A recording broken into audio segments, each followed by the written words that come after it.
Mais il s'approche dans sa vision. Il y a un ange qui l'invite à s'approcher. Et cette source est déjà devenue un petit ruisseau avec l'eau qui lui monte jusqu'aux chevilles. Et puis il est invité à suivre le développement.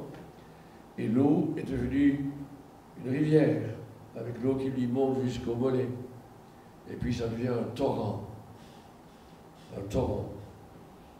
Avec l'eau qui lui monte jusqu'au rein. Et s'il lui fallait rester dans cette eau, il lui faudrait nager dans cette eau.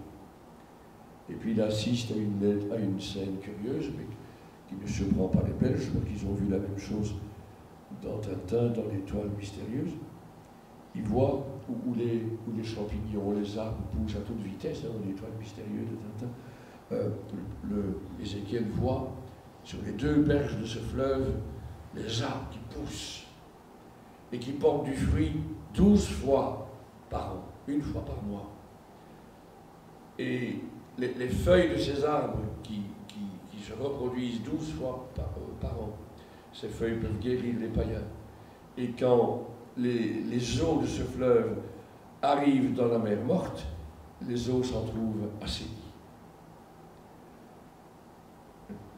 Eh bien, Jean pense à cela quand il raconte que du côté de Jésus, et c'est pourquoi sur tous les crucifix, on voit toujours la plaie du côté, non pas du côté du cœur, à gauche, mais toujours du côté droit sur les crucifix, suggérant que la lance aurait traversé toute la poitrine jusqu'au cœur à partir de la droite, côté droit, parce que c'est du côté droit du temple qu'Ézéchiel avait vu la source couler. Et Jean a la conviction que de la plaie de Jésus d'où s'écoule ce petit peu de sang et d'eau, c'est un fleuve, ça va devenir un fleuve. Et c'est pourquoi il insiste, celui qui a vu rend témoignage. Et son témoignage est véridique. Et celui-là sait qu'il dit vrai, afin que vous aussi vous croyiez. Et d'ailleurs une écriture le dit, ils regarderont celui qu'ils ont transpercé. Et quand, au terme de l'Apocalypse, Jean arrive à la contemplation du trône de Dieu dans le ciel, il voit quelqu'un, mais quelqu'un qui n'a pas de forme, parce que le Père n'a pas de forme. Il voit comme un miroitement de lumière. Et sur le même trône où siège le Père, siège l'agneau. Un agneau qui a été égorgé et qui cependant est debout. C'est le crucifié, ressuscité. Et sortant du trône du Père et du Fils, un fleuve d'eau vive,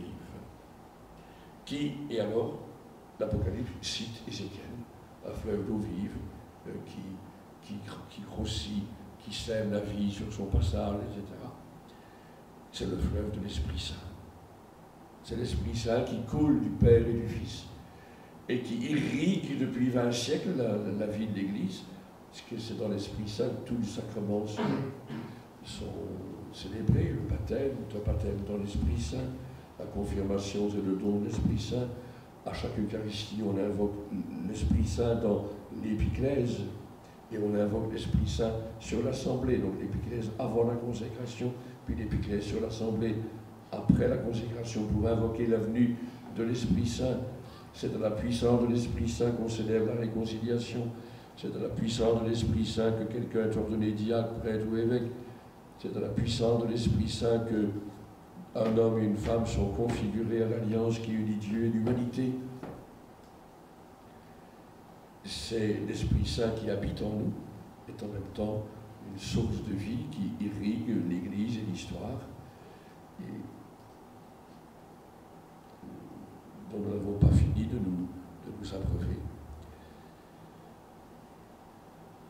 Voilà, je pense, l'essentiel de ce que je pouvais vous dire sur l'Esprit Saint et son lien avec la Trinité, et comment ces considérations qui ont débouché, il est vrai, sur toute une doctrine théologique élaborée d'abord par Hilaire de Poitiers, puis de manière plus argumentée par Saint Augustin, aussi par les pères grecs, par Saint Basile en particulier, et puis alors formalisée au Moyen-Âge par saint Thomas d'Aquin, cette doctrine est en même temps une doctrine de vie qui a donné des mystiques, comme les 3 carmélites que j'ai cités, mais qui est aussi une source de vie qui coule dans les sacrements dont nous vivons et qui peut nous inspirer également dans tout notre témoignage chrétien.